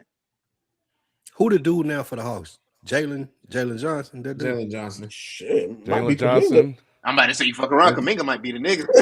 If he can stay on the court. He ain't been on the court. Somebody else was still Jalen Johnson. Wait, I was watching last night, and what was Buddy name with 3 names? What's his name? He had Alexander Walker. Last night. Yeah, that's SGA's cousin. He just had a good game. Don't worry. He had a career game. He was with Minnesota, I think, last season. Yeah. He's like somebody that can. He like when he go off for 30. Now when he go off, but he's never that consistent with it. He's SGA's cousin. They very similar. Yeah, he's not really a scorer like that. He's a 3-and-D guy. That's Johnson's team though. Johnson had a triple-double last night. And that's what he does. He's gonna rebound, get you assists. He's gonna do it all and points. So even with Kaminga can focus on the offensive side of the court and do what he's capable of doing. He's very talented scoring the ball. But Jalen Johnson gonna do all the work. This Pelicans pick mess around and be a top 3 pick, man. Y'all ain't gonna tell me shit coming in next season, bro. Ooh, they get the Banza. That'll be nice. One of them point guards. Nah, they need one of them point guards. They definitely need a cuff. It ain't one. They need a cuff. So hold on. It's a cuff and Flemings. I like both of them, but I wouldn't take a point guard in this draft top 3. If the I was gonna say Falcons, if the Hawks get like a top 5, top 7 pick, then yes, I take one of the point guards. But if it's one of them 3, bro, and the Banza's on the board, you gotta. I understand. Banza's not gonna be there. He's not gonna fall out of the top 2 though. Yeah. But what might end up happening if we don't make the playoffs, we can end up with two top picks in the top 7. Like bruh, y'all better hope that don't happen though. Y'all better stand me next basketball season, bro. I swear y'all not. They're gonna make the playoffs. I'm about to say it's the East. I'm looking at it right now. They're gonna make the playoffs. I'm kind of hoping we don't make the playoffs. The Hornets. I really am for that same reason. Nah, y'all got to make the playoffs. That's what's wrong with the NBA. Niggas rooting to not make the fucking playoffs. Nah, y'all do that shit every year. Shelter, y'all got to make the playoffs because this group. Y'all got to make the playoffs. Think about it. They already paid Bridges, right? Next year is going to be LaMelo that they got to re-up. The year after that is going to be Brandon Miller. And I think 2 years is going to be Concanipple. Shelter, what I'm saying. Nah, Shelter, but listen. You can get that in free agency. Shelter, what I'm saying is that your core has 0 playoff experience. So if you're going to start paying these guys, you got to know that they can get the job done. And here's the thing. I've been a pro LaMelo guy. I like what the Hornets are doing. They figured it out this year. But you got to see them in the playoffs. They got to get that experience before you start signing these damn contracts, bro. So I feel you. It would be nice to go grab another top 10 piece this year. But you have 4 guys you done drafted. And they're probably going to pay all 4 based on the way the salary cap. Wait, who? No, it's only 3. Who are the 4 you said? Bridges. Bridges is done, bro. No, we're not paying Bridges. They signed. You already paid him. What are you talking about? He getting out of there. Bridges is done. No, they already paid him. If he was going to be done, they would have moved on from him. They're going to have to pay LaMelo next year. They're going to have to pay Brandon Miller the year after that. And in 2 seasons, they're going to have to pay Concanipple. They already paid Bridges. Is all I'm saying. FIFO. Bridges. No. Well, this is for Spike. He tells them this is what's wrong with the NBA. You know, NFL teams root to be like sorry to get top picks. You just don't ever have to because your team mediocre. It's always they do it on their own. Never get a top pick. No, but here's the thing though, Doc. The NBA makes it like the thing. NFL teams still go out and try to win every week for the most part, unless you like the Jets or some bum ass team like that. Y'all are talking about, I hope my team don't make the playoffs when the Hornets are a good team. The Hawks are a good team. I would want them to have playoff experience, but y'all are talking about draft picks for next year. Like that's what the NBA y'all do. This not y'all, not Shelton Spike, and Doc, Spike. but NBA fans in general do this shit every year. Hold on, I can't wait to the draft. I can't wait to free agency. But this year, the NBA draft actually has a lot of talent in it. For you, it would be the same way if you were a Cowboys fan and damn Joe Burrow was right there at LSU. And y'all suck, you could be like, nigga, y'all better keep on losing, right? Exactly. Yeah, but I'm just saying, y'all do it more often. Y'all do it more often than NFL fans. That's the only my biggest gripe. You know why though? My biggest gripe with the NBA is the off season is the season that matters. That's you know why though? Because here's the thing. After the KD to the Warriors, they done shrunk the salary cap space. So the only way to get better, because you're not going to sign a whole bunch of free agents anymore. That's number one. The only way to get better is to get talent at a cheap cost, and the only way to do that is through the draft. Yeah, I don't know why y'all engaging Spike in this conversation. He just be saying shit, bro. He knows the NFL do the same damn thing. They don't. Tank for Arch, tank for this, tank for that. Come on, man. Well, nobody but Nick tanking for Arch. Nick was the only nigga in the world that was tanking for Arch. I'm trying to tell you, once Arch come out, hey, listen. What's Payton? He gonna go to Atlanta. He better. Payton's better than Arch already. Please don't let Arch come to Atlanta. Arch come to Atlanta show. Hey, it's gonna be Jack Harlow every night. For real. It's gonna be over with for Arch. Arch comes to Atlanta, it's gonna be over with, bro. Apparently, Bryce Harper just hit a home run to tie this World Baseball Classic. Venezuela. It's 2-2 bottom, 2-2 top of the ninth. Wait, hold on. Did they beat the DR the other day? They beat DR. They barely. Wasn't it controversial? It was controversial, wasn't it? Yeah, it was a bad pitch. I just saw them talking about it on TV. That last pitch was disgusting. It was like it was controversial. It was supposed to be a strike, wasn't it? It was way out of the strike zone, and they called it a strike to end the game. So that was what people were talking about. It was it wasn't nowhere near the strike zone. So that's what. Hey, you already know somebody had money on the line. They say you for real. Hey, they got them DR niggas out of here, bro. Hey, Nick, they got them DR people out of here. I'm like, all right, that's cool, bro. We finna call. Get these niggas out of here. They shook the shit out of DR last night. Oh, but it's 2-2 now, top of the ninth. Venezuela up to bat. Aaron Judge just struck out last inning, so that's no surprise. Aaron Judge. Don't do that. Gonna cost us. Don't do that, kid. Hey, you know, you have Kyle fighting you. Oh man. Yeah. So what is this thing? This World Baseball Classic Championship? The reason that it's getting so much praise now because the players are coming out and saying it's better than spring training for them because it helps them get ready in a real environment. Like these games, they don't mean something, but they do mean something. It's better than being in Florida going against some guy who's going to be on a AAA team for the rest of the year. So the feedback from the players and why I think it's getting so much coverage is that they're like, we get to play meaningful baseball in March. Then we go into spring training and our mindset is already on meaningful baseball. So it makes the product a little bit better. And that's been the whole thing about the World Baseball Championship and why people are watching and why they think it's big in the sense of like they're playing meaningful games in March where they never usually do that. Does it and make they the product better? Is this it make the product better because the players are more ready. Like they just ready to play. Like the hitters have said and the pitchers have said that like this better than me going to Jupiter, Florida, facing somebody who I could strike out on any day of the week or I can get a hit on any day of the week. Like everybody's playing for something. Like you playing for your country essentially. So you playing hard, you doing you're playing hard, you're doing your best shit in this tournament fashion. It hyphens up the intensity and then people like it. So it's been fun. All right. Super chats. What we got here from Hurry Up and Bob. Bam out of Boo Boo. Scoring 83 is a disgrace to the sport. Don't care what people like Doc saying. Wizards got to be better. Those last 4 minutes of basketball were some of the worst hoops I have ever seen. I gotta 100% support this because up until them like once they start doing that goofy shit, Harlem Globetrotter shit, that's when that's not a real basketball game. Everything all he did up until with that third quarter, I'm fine with. Congrats to him, but yeah, that last, because like even Eric Spoelstra got involved doing coaches challenges. He was challenging shit that didn't even need to be challenged. Yeah, I was like, all right, bro. I guess, bro. He got to do that. I mean, you feel how you feel. Bam ain't do shit to deserve none of this shit. Bam will for the record, bro. If it was me, I'm going for the record. I don't care how I got it. I'm going for the record. If it's any of us, though. That's not that's not what we we're said arguing. That when we was watching it live. No, it's still clown shit. Look at this shit. It's the disrespect to Bam. Look, this nigga said bum out of boo boo. Nigga, White Bam ain't deserve none of that shit. He like Kobe. He didn't deserve the record. Kobe fan. No, he didn't deserve the record, man.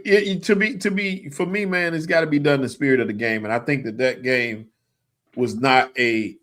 If you're gonna do stuff like foul down the stretch just to get him free throws, and man, that's too much, man. We don't want to see all that. The Warriors shouldn't have went for 73 because they already had clinched they clinched the West. Like they got to set their players on rest. They played that last game. That ain't an individual, but that's not that's not fouling down the stretch. The game was if they win in the game, they win in the game. You playing the game, you got to play the game to win. They weren't playing the game to win. They were playing the game to get in points. So there's a huge difference in that. It wasn't even to actually break a record. It was to be in second place. To be in second place, bro. Like I mean, I think the other thing is too. It was his grandma's birthday, and she passed away. She died at 83. Give the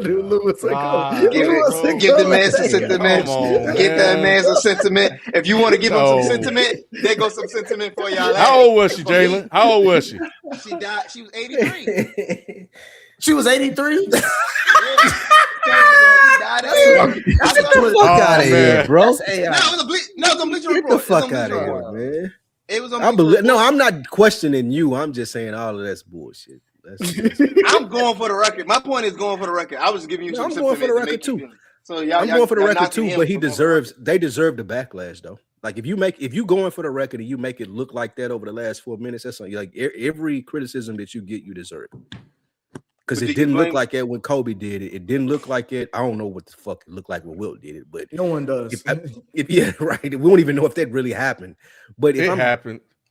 If I'm scoring 83 points in a game, it looks better when it's Kobe and they needed the 81 points. If I'm Bam and it's just like, oh, I got 70, I might as well go for 83 and we're gonna foul and stop the play. That ain't real basketball, bro. You know the crazy thing is, Spike, about what you just said. Is I was listening to some teenagers talk, and they say that same stupid ass shit too. That we don't have proof or evidence of Wilt's 100 game. It scored 100 points because there's no video evidence of shit. So how do we know it really happened? They got video evidence of everything else, but we ain't got the 100-point Wilt game. We got Bob Cousy dribbling around. What year was it? We got Bob Cousy dribbling around with Plummer. What year was it? We got all this other shit, but I ain't never seen a picture of him scoring 100 points. Do you think that white people, because the kid made a very valid point, there's no way that they would say a black man broke a record in that day and age if that shit didn't fucking happen? This is very much true. They would have been they'd have been disproved that by now. A tall, big ass black man. And one that was fucking all they girls too. Yes. It was 1962. It was 1962. And they got video evidence of Jack Johnson knocking out white men in the 30s. But I ain't got no video evidence of Wilt Chamberlain scoring 100. Jack Johnson was fucking there with women too, Nick. They got video evidence. And what happened to him? He had to leave the country. Riding around he left the country. I got your white girl and I'm knocking y'all out. He left the country and they created a whole damn law. Right.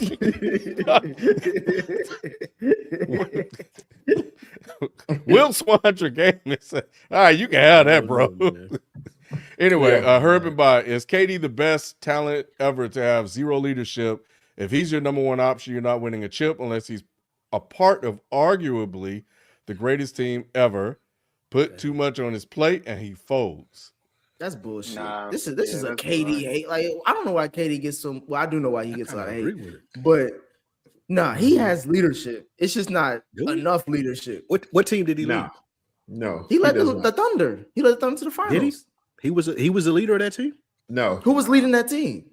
Russ. The final to the finals? Russ. Yes. Yes. Westbrook was the leader. Well, ain't say he the best player, Nick. It's who led the team. The leader was Who Westbrook. were they listening to? They were listening to Russ. To me, KD is somebody is like you. He leads by example. He's not a talker. He's not like Russ, who's a vocal leader, which a lot of people like. He is like, I'm gonna do I'm gonna do my part, and you gotta, you help out too. You do what you can too. Do you think those type of leaders can turn into like? So now in Houston, they need him to be a vocal leader, and he's not doing it now either. Yeah, that's the whole reason they brought him in there. They brought him in to be a closer. Yeah, I don't know. They brought him in to be a leader. They don't need Ime's the leader. Yeah, I'm about to say that Ime should be that person, but they don't need him to be a vocal leader per se. But I get what they're saying. I'm not completely wrong, like against this. It's the last phase, like to put too much on his plate and he folds. He's never fold. He don't fold now. We're not gonna say he folds now. We just gonna when say did he fold? Like, FIFO? New Jersey, foot on the line. No. I'll tell you, he folded in OKC when he lost to Memphis in the playoffs. Me and Ken was watching it live before you was even on this program. He's folded plenty of times. And we broadcasted it here. Hold on. I get your point there, FIFO, but I'm saying he's making it seem like it's like he's James Harden. The way he's making it. No, he's not James Harden. He's not, and he hasn't been folding since then. Like KD has been stepping up. They've been losing. He hasn't got over the hump. But it's not like no. You don't never no. And I'm not saying that. KD has shown up, but he's also not shown up too at times. But it's about all the greats. Huh? You can say that about all the greats. Yeah, but there's been opportunities for KD where it's right there, and he just has. Bro, he was up 3-1 against Golden State and lost. That's never happened. Huh? And then left to that team. So look, all I'm saying is this. So Jalen, I agree with you. His downfalls or bad games or whatever are not as catastrophic as James Harden and some other players, right? Like he's not there, but he hasn't been able to really. He's more of a front runner than anything. Let's be honest. Yeah. KD's a front runner. What would y'all say about his time in Phoenix? Was that time in Phoenix? Did he lay an egg in Phoenix? Phoenix was a dumpster fire. That didn't happen. But I see your point. I think even with the 3-1, the 3-1 doesn't speak to him folding per se, more to his leadership. And I say that because Russ was the leader, and because KD didn't become a leader, he didn't know how to pull Russ back in order for them to execute and win that series. Like if he was a true leader and knew what to do, he would know to tell Russ, "Hey, I know what you're doing, bro, but it's on me. It's on me to close this." And he didn't know how to do that, and that's just proof to why he needed to go to Golden State. Like I can't. I don't have the capabilities of vocally telling people to stay in their lane. I just show up and I do my job and hope everybody else fits in. And that's you can't always just be that way. Yep. 1,000,000%, Jay. I'm with you. Agreed. All right, hurry up and buy again. What's an all-time final Super Bowl matchup that we were so close to getting but never got? For me, it was never seeing Kobe versus Bron in 2009. That's the one. That's the answer. That's the answer. Yeah, that is it. Yeah, that's pretty much. Wasn't it Kobe versus Dwight? Wasn't that the Dwight Howard? Orlando beat Cleveland. Honestly, it was supposed to be Melo versus LeBron. It was supposed to be Nuggets versus Cavs. That's what he was told. That's what I was waiting for. That's what I was waiting for. Nuggets was hot that year too, bro. Sheldon, they had Kmart, JR. I think Andre Miller. They had Nene. They had they had everybody. Y'all had Madison too, didn't y'all? Huh? Y'all had Kenneth Fareed. I think I don't know. Now, he was there yet. He wasn't there yet. I don't think he was there. He was there after the trade. I think they had Birdman. You getting them teams mixed up. That was the Chauncey Billups team. Oh, that was that had Chauncey Billups. Yeah, you're right. That had Chauncey Billups on there. But still, that was a deep Nuggets team. They took the Lakers to 6. But and then Bron got what? Gentleman swept in the Eastern Conference Finals. Was it? I think it was 6. That was it. Yeah, it was 6. 5. That was LeBron's fault. That was a lot of Mike Brown. He lost they lost the first game in Cleveland. Then he had that. That's when he hit that game winner. I thought he only had that one game from that game winner. They went back to Cleveland and he got one, and then they took him in. They took it out in Orlando. That year, Orlando was just like, bro, they had just shooters and a dunking champ. It was random. It wasn't Peja. It was what's the other dude name? Richard. What's Hedo Turkoglu. Yeah, Hedo. Rashard Lewis. The difference. Rashard Lewis and Rashard Lewis. Jermaine Nelson and Jamal. Michael Petras. They had got Jameer Nelson. They had guys. To me, the issue with Mike Brown in that series, and I said it, was let Dwight beat us. You can't let all these shooters beat us, bro. Petras was getting off. Everybody was Rashard Lewis in the corner. Hedo Turkoglu, Jameer. All of these shooters were getting off. They couldn't miss because you were doubling Dwight. Let Dwight go for 70 then, bro. Hey, let Dwight. I believe Dwight can do it. FIFA, that series reminded me, even though it was a one game off, when Kentucky faced West Virginia, the Bob Huggins, West Virginia, and they just shot him out the gym. There's about threes. Like it was like, you got this stacked roster, and you letting these threes kill you. Just guard the three and let everybody else, just take the two or like get the layup. He did not do that because that was something that the only good thing I have to say about Doc Rivers is that he always said like we gonna let the star beat us. We're gonna try to shut everybody else down when he was doing that Boston Celtics run. Yeah. Stan Van Gundy outcoached Mike Brown that series. That Magic team, the whole fucking series. That Magic team should have never gotten to the finals. Facts. And my personal one is 2017, Breeze versus Brady. We didn't get to see it. Yeah, I would have liked to have seen those years that Michael was out. I would have liked to have seen Houston play Chicago in the finals. King versus Jordan. That's good one. That would have been a good one. I wouldn't have been seeing it, but yeah. What was it? Who did Dirk play in the finals when he won his Miami? Miami. When they started, they were making fun of him. Oh yeah. That's right. Then who am I thinking about? I can't remember. Then it was never mind. But yeah, that would have been nice to see Jordan and Akeem, bro. Yeah, two of the top stars on the planet, and two of the most fierce competitors going head to head. That would have been a matchup. Who was the other one? Akeem and Jordan. Yeah. Oh yeah. Look, maybe this is an unpopular opinion, but I was born in Chicago, raised in Chicago. MJ's top two for me. Any day he could be one or number two. It is what it is. But I think Houston, the matchup, was not what the Bulls wanted, bro. I don't know. That's why it would have been so good to see. No, I know. I know. I don't disagree. That's why it would have been so, because we know Mike. I don't disagree. I know. But Luke Longley, Bill Cartwright, Will Purdue ain't got shit for a king. But see, I think that's 18. But Mike's still out there though. Mike is still out there. And see, hold on. See, people, and this is the thing. I be as a fan, even though I didn't live through it, so that's why I always defer to y'all because y'all actually saw Mike play in that moment. When I think about who Mike saw on the last half, those teams he saw in the finals compared to who Braun saw in the finals, it's like, come on, bro. Come on, bro. Like, what we doing? You play who you play, bro. Yeah, exactly. I get it. But that's what I'm saying. That's what Spike just said about Houston. It's like it would have been like people just told y'all it would have been tough. And it would have been tougher than the ones he played. I'm not taking away from what y'all saying. I get y'all point. You play who you play because that's how I felt. I feel about a lot of things. But when y'all be making the argument that Mike is better because he got this, I'm like, well, shit. This nigga made it to the finals, and look who he played against, though. For me, Doc, he's not better because of how many championships he won. He's better because you look at the respect that he gets from his peers. They talk about this man. Larry Bird called this man a god on the court. I ain't never heard nobody say that about Bron. They ain't scared of Bron. They don't care about playing LeBron. Yeah. So that's the difference. Shelton, when you hear it farther than I was, Shelton. But I'm just saying, like, he said that. even to that. I know he said that, but even to that comparison that you made, Jalen, like when you say he didn't beat nobody, like no, Mike beat the people that he had to beat.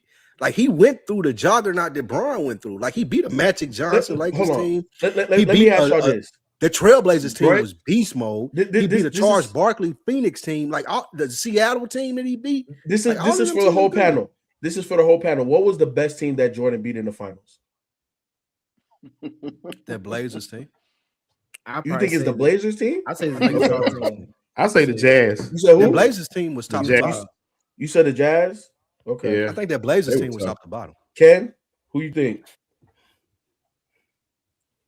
Or the Suns. No, I'm going with the Suns. I'm going with the Suns. You going with the Suns? Okay. I'm going with the Suns. I'm going Utah. Okay. Ken, who you think was the best team that Jordan beat in the finals? Probably the Suns. Who you say, Doc? I ain't got no comment. I don't care. Doc don't say he gonna say nobody. No, not if I had to pick. Think That how Lakers good team was Barkley on the last leg. He was when on he their got last his first one. legs. Yeah. So I'm not gonna say that. The Blazers team had. I'm going Utah. I'm going Utah. It's the 1-2 It's punch, cold. bro. It's John Stockton, Karl Malone. Nah, That Suns team, the Suns team with Barkley, as good as he was playing, Barkley was the MVP. he was MVP that year, right? Yeah. Yeah, Kevin Johnson, like that Suns team was solid, and it took. So Phoenix was the highest scoring point per game team that Jordan played against in the finals. For me, it's Seattle, and the reason why. Seattle, obviously, and I know that Jordan clowned them. He called them the mitten or something like that, or maybe that was just social media. Maybe I'm conferring, but it is what it is. Gary Payton was one of the best all-time point guard defenders ever, or just perimeter defenders ever. Right. Sean Kemp, the Rain Man, like not the fat man that went to Cleveland, but the Rain Man that was in Seattle. He was a problem. He was a double-double. Matchup nightmare. Like Rodman struggled with Sean Kemp. You look at some of them games, bro. Sean Kemp was getting hella buckets. Deadlift strength at the 3. Then you got Hershey Hawkins, which is a knockdown. I love Hershey Sam Hawkins. Perkins, which is a stretch 4 before it was a thing. Yeah, stretch 5 with the lefty push shot. And then they had Dale Ellis, which is another dagger shooter. Like, to me, the construction of that Seattle team was supposed to beat the Bulls, but they didn't really have that matchup against MJ. Like, GP did what he could do, but GP couldn't score at MJ's rate. They didn't have a perimeter guy that made MJ work. 12 points or 15 points a game or some shit like that. In the finals? Who? GP? Gary Payton? GP? Hell no. Now, GP is like a 20 point for his career. I don't know what he. Hold on, let me ask chat. What this is my final point, and I know y'all don't agree with me. Every time Bron lost outside of Mavericks, he lost to at least 3 Hall of Famers. Yep. At least 3 Hall of Famers. Jordan lost to at least 2. I don't know what that means. What you mean? What does that mean? He beat at least 2. No, he didn't. GP averaged GP averaged 18, 7, and 6 in that series, Nick. So Seattle had 2 Hall of Famers. Well, yeah, they did. 20.3. Yeah. 20, that was for the year. For the series, he Uh, averaged 18, 7, and 6. Okay. None of those teams Jordan's face has more than two Hall of Famers. What you mean, John Stockton, Jerry Sloan? I mean, Karl Malone. That's it. He said not no more than 2. No more than 2. What about that Blazers team? Didn't they have one? Cliff Robinson. They had Clyde Cliff Drexler, Robinson, not a Hall of Jerome Famer. Percy. Kevin. They only had one. Clyde Drexler. Terry Porter. Terry Porter was an all-star. Cliff Robinson was coming into his own that year. He was like one of the first stretch or 3-and-D guys. What about that Lakers? Like I said, that Lakers team definitely had Hall of Famers. Because you got Magic Johnson, but they were Hall of Famers. That wasn't the prefix that you gave. They had Magic and who else? Yeah, Byron Scott was in the Hall of Fame. Not a Hall of Famer. What about neither is Vladdy. James Worthy wasn't in that one. No. Oh, he was in the first one. Yeah, he was. No, he is in the first one. But that's 2. They don't have 3. Okay, so Magic Johnson, James Worthy, Byron Scott Wooden, you said. Lottie Wooden. Again, LeBron only has lost to 3 Hall of Famers in all except for the Mavericks. Now, Mavericks, if you want to hold that against him, I ain't gonna sit there and argue with you. Yep. But every other time he lost, it's been at least 3 Hall of Famers on the opposing team. Yep. Like I said, you look at respect of the peers. That get it for me. Go ahead. LeBron but that's not the argument that everybody makes, Shelton. That's what I was gonna say. You're the only one that's really saying that. Yeah, that's my argument. Yeah, I know. But I'm saying is everybody uses he's undefeated in the final, so that becomes a big debate. Nah. Yeah. LeBron got locked up by J.J. Barrett in the okay, man. Y'all just being disrespectful, bro. That was racist. I remember watching that. JJ was. They said JJ was like a fire hydrant. That nigga was short. He wasn't moving. He wasn't moving. And he was catching threes. JJ balled out though. Mike said it best though. Mike said it best. His quote is right. We're like, we'll never know. LeBron is his Aaron, and he's his Aaron. You only say that because you agree with it, nigga. If Mike said Brown, nigga, I'm the best. Fuck with y'all. But I've always felt that way. I didn't live with Mike, so when people say Mike is the best, I don't argue. I didn't live with that. I've only seen Braun. I've only gone back and looked at Mike. You know what I'm saying? Mike so said, I can imagine how niggas felt. Seeing like it's how niggas felt when Mike was an opposing opponent when they was rooting against him. How niggas feel about Mayweather. Like it's like you cannot like him, but you gotta respect that's like Kobe. Yeah.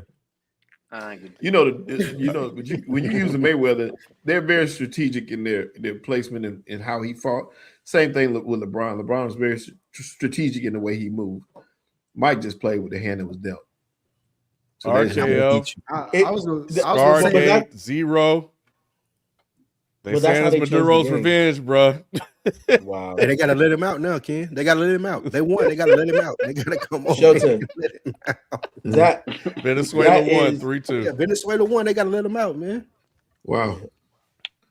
What was it that you said, Shelton? Say it one more time. What did I say about that? I can't remember what I said now.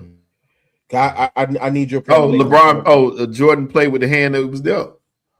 Yeah, so this is LeBron's superpower, right? Like, and this is how he changed the game. People talk about AI, his impact, how he changed the game. We know how Jordan changed the game, branding wise and marketing and all of that.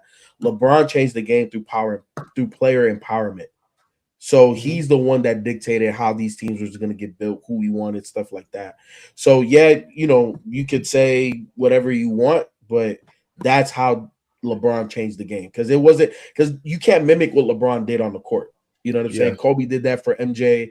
Steph changed it with shooting all of these damn threes. But the player empowerment, that is LeBron and how he changed the game. You're right. You're all right. Good night. All right, last one, man. We'll get out of here. LeBron is the llama loves losing against multiple All-Stars, or your GOAT goes on another team. All right. That's what I was going to say. Yeah, that's pretty good right there. I was going to say, Jay, LeBron won all his championships with 3 Hall of Famers. Every team he had that's what I was thinking. I was like, that ain't true neither. What you mean? We can go through the teams. Right. In Cleveland, he didn't have 3 Hall of Famers. K-Love not a Hall of Famer. K-Love's going to be a Hall of Famer. No, he's not. Are you serious? Are you?